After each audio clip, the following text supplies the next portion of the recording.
एक देश के बहुत बड़े महानायक हैं, लोग उनको पूजते हैं। सुना है उनकी कोठी के बाहर वो जब शाम में दर्शन दे देते हैं तो लोग वहां भीड़ लगा लेते हैं। उनकी धर्मपत्नी पार्लियामेंट में है। उनकी एक दोस्त, बचपन की दोस्त,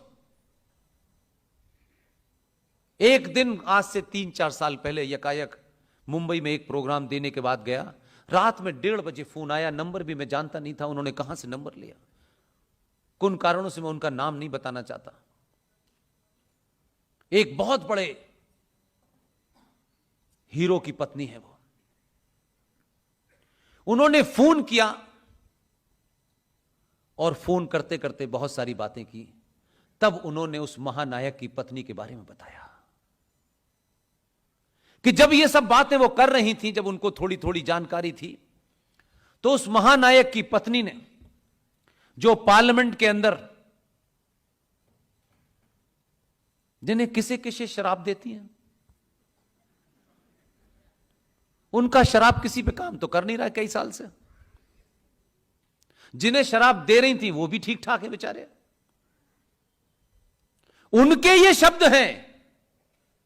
उन्होंने उस एक्टर की पत्नी, जो बहुत बड़े घराने की महिला हैं, मुंबई में रहती हैं, उनसे यह कहा कि तुम किस लिए परेशान हो इन हिंदुओं के चक्कर में। यही शब्द थे।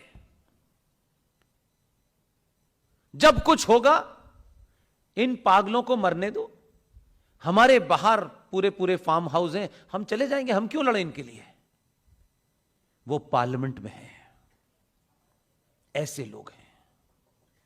इसलिए मेरी आपसे विनती है कि उनको पता चल गया, जिस दिन से उनको पता है, मैं नहीं समझता कि मुझ जैसे आदमी को वो फोन भी क्यों करें, लेकिन उनको यह लगता है शायद ये कुछ कर रहा है, हम इसको कुछ कहें।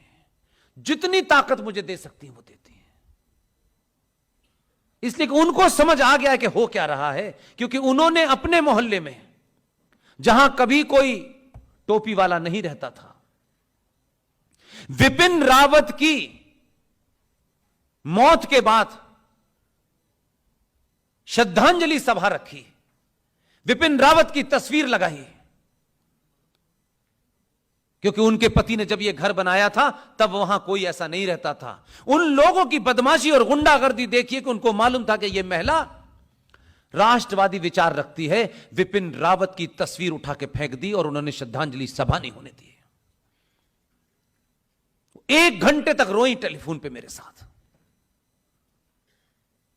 मैं उनका क्या कर सकता था। यह स्थिति बॉम्बे में उन लोगों के पास तक आ गई है जो ये समझते हैं कि हम चले जाएंगे। दुनिया में कहीं इतनी जगह नहीं है कि 90 करोड़ लोगों को कोई जगह देते, और भागना उपाय नहीं है। यह भागने की बीमारी बड़े लंबे समय से है। जो लोग अपनी जमीन को छोड़ देते हैं वो अपनी मां को छोड़ देते हैं। जमीन सिर्फ जमीन नहीं होती, उसका दर्जा मां की तरह होता है। इसलिए हमारे 5 तत्वों में पृथ्वी के प्रति भी हम सुबह उठ के अपना सर पृथ्वी से लगाते हैं। उसकी एक महत्वता है। यह जमीन नहीं है कि जिस पे आपने एक मकान खड़ा कर दिया, बहुत सारी चीजें उस पर रख ली और यह जमीन की सिर्फ इतनी महत्ता। यही पृथ्वी आपको जीवन जीने के लिए चीजें देती है। आप इसे छोड़ के भाग जाना चाहते हैं और फिर कहां जाके मुंह छुपाएंगे? क्या अपनी अपनी नस्लों को बताएंगे कि हमारे पास पैसा था, रुपया था, सब कुछ था, लेकिन हमने कुछ भी ट्राई नहीं किया। जो लड़ रहे थे उनके साथ भी खड़ा होना हमने गवारा नहीं समझा। हमको लगा कि ये तो बेकार की चीज है, हमें क्या करना है। 2-4 1-8% लोग हो सकते हैं, चले जाएं, सब नहीं जा पाएंगे। कम से कम हम तो नहीं जाने वाले। इसलिए इस कानून के बारे में चुनाव के वक्त वो जो नेता 2 कौड़ी का आता है ना वोट मांगने, और उसको भगवान राम याद आते हैं, उससे पूछना इसके लिए तुमने क्या किया था, कितनी सभाएं की थी तुमने, कितने लोगों को जागृत किया था। युद्ध को युद्ध की तरह लड़िए। युद्ध में कुछ भी अपना पराया नहीं होता।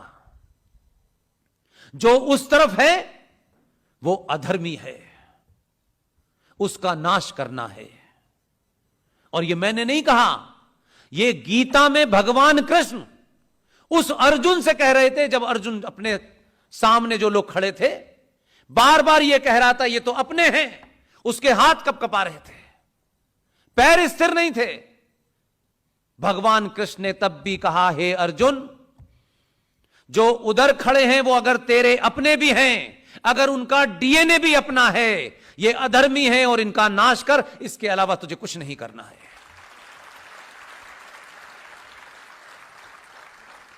इसलिए जो भारत राष्ट्र के खिलाफ हैं, भारत राष्ट्र को खत्म करना चाहते हैं, वो अपने हैं पराये हैं, ये महत्व नहीं है। इस युद्ध में हर आदमी को भगवान कृष्ण और अर्जुन बनना पड़ेगा।